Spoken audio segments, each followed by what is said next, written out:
dying in my house. Yeah. And, you know, I think that everyone should be very comfortable wherever they are, but when you need us, you really need us. There's been a lot of information tonight, and we are new to the neighborhood. The owners of Palazo, they bought Chris Ridge it was in April, right around that time, and opened up as Palazo in May of last year. Lifehouse is known for going and taking properties that are a little tired, a little old, like me, and they come in and they remodel, renovate, and get things back to the way that they used to be, and maybe even a tad bit better. The things that we do at the Palazo, most of you probably know, everybody know Chris Ridge? Chris Ridge is independent living, assisted living, memory care, and skilled nursing. We've taken all 4 of those, and we are updating a little bit. So I'm going to tell you what's happening over at Palazo. We are renovating. They're putting $5 million into the property. They've already started with a roof, and the roof was $1 million. Oh. So that is a lot of money. However, every time it rained outside, it rained inside. So we had a lot of work to do to get things so that our residents that are now living there are comfortable and they don't have to worry about the rain, the mold, the heat, all the things that are going on inside the building. And then we painted the entire outside, so if you go by it, you'll see that it's kind of fresh and a little bit newer looking. And then we're doing the inside. We've put the sign up, so you've probably seen the Palazo sign if you go by. I think it's really pretty. But once you get inside, there's a lot of work that's going on. We are redoing the entire independent living. And our independent living is 240 apartments. So there can be quite a few more if we have couples living in there. And so they're going to be taking those 240 apartments, and they've renovated probably half of them already, and they'll be doing all of them. After they do all that, they're going to be taking half of those apartments that are independent living and creating assisted living. So 120 apartments will be independent and 120 will be assisted. We're finding that, like you and like everyone, no one really wants to move into the independent or assisted living on purpose, but when they have to, they're moving in a little bit later, maybe in their 80s or 90s. We even have a couple 100-year-olds living in the building, and they're doing really well. But we're finding that independent living really isn't independent living. They need a little bit of help. So we want to make sure that it's appropriate. And that's one of the issues that we've been kind of dealing with, is making sure that people are appropriate, that they're not just moving into that big building and hiding in their room, and then they don't have the help that they need. So we want to be able to help them. So as you're kind of looking at your neighborhood and seeing how things are changing, if anyone really truly needs help, we see people walking over to Christown, and they're in their scooters and walking on with their walkers, and they're really not safe. So we want to make sure that our residents are very safe. And we have a bus, we can take them over there, we can take them shopping and to all the places around. So we're looking at safety issues. One of the things that I come from over on the west side, Sun City, and Sun City's a little bit different, I found. I came over here, and there's a lot of challenges that I'm sure you have been dealing with for many, many years. We've had the transient people coming and living in our building. And we've had all kinds of people coming into drugs, prostitution, things that I never thought I'd ever see in senior living. And so we've been working with the police department, with 19 North. We're doing exactly the same thing that you're doing. And we want to work with your neighborhood and all the neighborhoods around us to really make this a community that we can all be proud of. And that's one reason why, when I talked with Pam and we were talking about, the issues that you are dealing with, we're dealing with the same thing. So as we are changing the inside and outside of our building, we want to invite the community over to see us and be a part of what we do. One of the things that we're working on that we want to talk to you about is the fact that we have a beautiful courtyard inside, and we'd like to do a movie night and have everybody come over with the big screen, and it's secure, and it's grass, and it's beautiful. So when we do things like that, we want to invite you to come over and be a part of our community too. One of the things I heard you guys talking about was the fact that you don't have a post office, and we do. We have a post office. So if you happen to be walking by with a letter, come on in and just mail it. You don't have to worry about that right now. But we do have a post office. Yeah, and it's pretty cool because it says, it looks just like a little old post office inside of our building. So we invite you to come over and mail a letter. Yeah, you'd have to probably get the stamps yourself. But if you have the letter to mail, we can do it. Well, I want you to hit on one thing. I believe it was you that told me about your nursing staff getting way high ratings. Was that you? Yes. One of the things about Chris Ridge and Palazo, that Palazo has kind of taken over, is we were a 1-star rated skilled nursing facility. 1 star is not good. You don't want to be a 1-star. And through the last 3 years, we have gotten it to a 5-star, which is the highest that you can be. So our nursing department has worked really hard to make sure that the care given at the Palazo is the best care. And it's actually continued through. So this year we are still a 5-star rated, which takes a lot of work. So I'm really proud of the nursing staff that's there. We also have in our assisted living, the state comes in and does its thing and rates us also. We have no deficiencies within our assisted living also.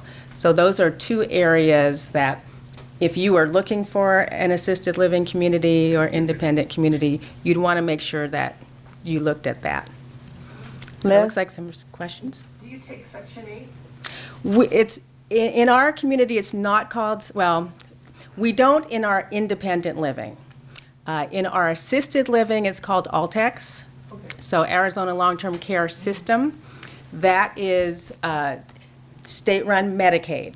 So it's something that we can take depending on whether we have an opening in that area. How long is your waiting list? Right now, things change every day. So we don't have anything in memory care. We probably have 1 in assisted living. Are you planning to move again, Liz? You just moved into your cute new house. Yes. Robert here wants to know if there's any volunteer opportunities available. Oh, cool. That's one of the things that we really want to also work with the community on is volunteering, and that goes both ways. We want to look at schools, neighborhood, and our residents really need to feel like they are needed and wanted and are able to do things. So we want to be able to have our residents do whatever they can for the neighborhood, and then have the neighborhood come and do for us. So we really want it to be give and take, and to make sure volunteers, definitely. We have people who have musical talents, artistic talents, and we want to be able to share that. For students, for the young people, our residents have stories to tell. And we would love for the students to come. Maybe there's an assignment where they need to write someone's memoirs or stories. Those are the things that they could come and do for us. So that's, the giving and taking. The community, as we age, we all know that we have so much inside of us and so much to give. And we want to be able to offer that to the community. Melody? 8 or so years ago, I had a friend who was in rehab, and I went in there about 2 or 3 times. But you could go in there and eat lunch. There's costs, but Yes. can the public go walk in there and eat lunch? We have, in our skilled nursing, it's a little different because Medicare rules apply. So we can't have anyone that's not under Medicare eating in that area. But we do have where I am in independent living, we have a wonderful dining room. So all you have to do is give me a call and you could come in and have lunch. Definitely. Thank you. Maria? I have one thing. The north side of your facility. I've talked to her about it. Is it already on there? We are talking. One of the things that, once again, with the safety issues that everyone's talking about, we are looking at putting up a fence sometime in the next millennium because they are very expensive, and there's, because of the transit that's gone through, we are dealing with the regulations along 19th Avenue. But we are eventually going to do that, and then we're talking about what we can do with that back area back there, because we just learned about it, really, from Pam, and want to be able to make sure it's safe for both of us, because, yes, bougainvillea, and that's exactly what, what we're going to look at. Cactus and bougainvillea. Mm-hmm. Jack? The south end, is that where you have assisted living? I think, Yes. and you were before our village planning committee that Pam and I sit on. And I want to thank this neighborhood for your helpful input about, especially like the screening at the north end for those homes. You're putting in not only a wall, but also some plantings that will cause screening so that, your upper stories don't look down into the backyard quite, they feel like they have more privacy. So thank you, and thank you. Washington Park Neighborhood Association, you guys rock. Yeah. Thank you. And really, the whole point of us being a part of the neighborhood is that we blend in and that we help each other and work with each other. So that's one reason that I'm out. I'm the community liaison. There hasn't been one in the past. It's kind of been all about marketing and filling the building and not really having that give and take in the community.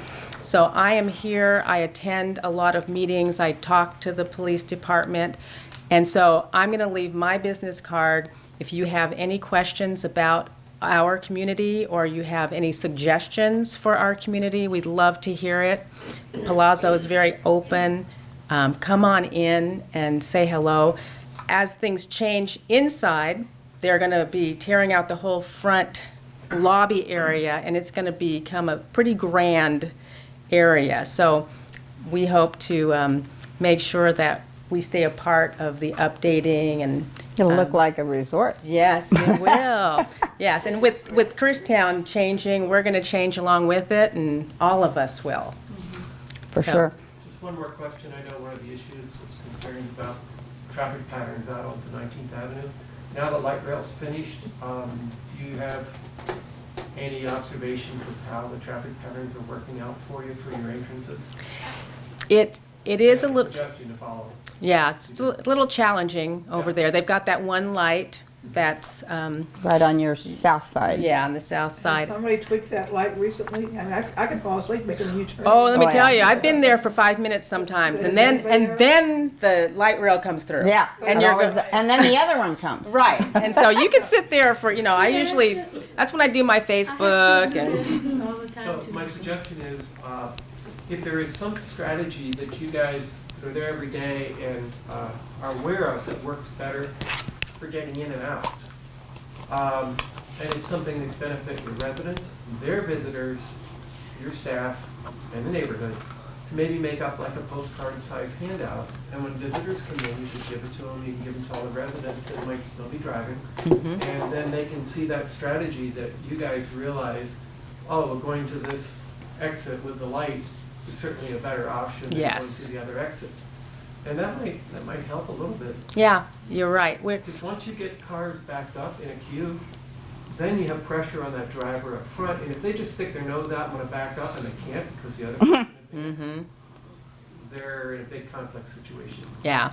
Things are going to change a little bit in that area anyway.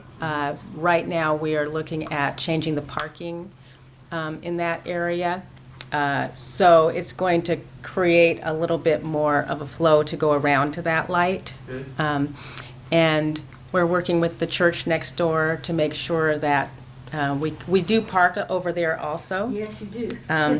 Yep, so there's, I live right partnership. across the street from the church. yes, so- they've given us some parking Yeah. spaces, which is really nice. Because I was going to mention that there's parking is a real problem. It is a problem. So we're going to create a little bit more. And then in turn, we're going to maybe have just one way coming in and one way going out. We'll see how that works. Do you have a right turn only for the one? For the one. That's not a light? Yeah. Okay, any other questions? Let's let Diva go home, give her a Thank round of you. applause.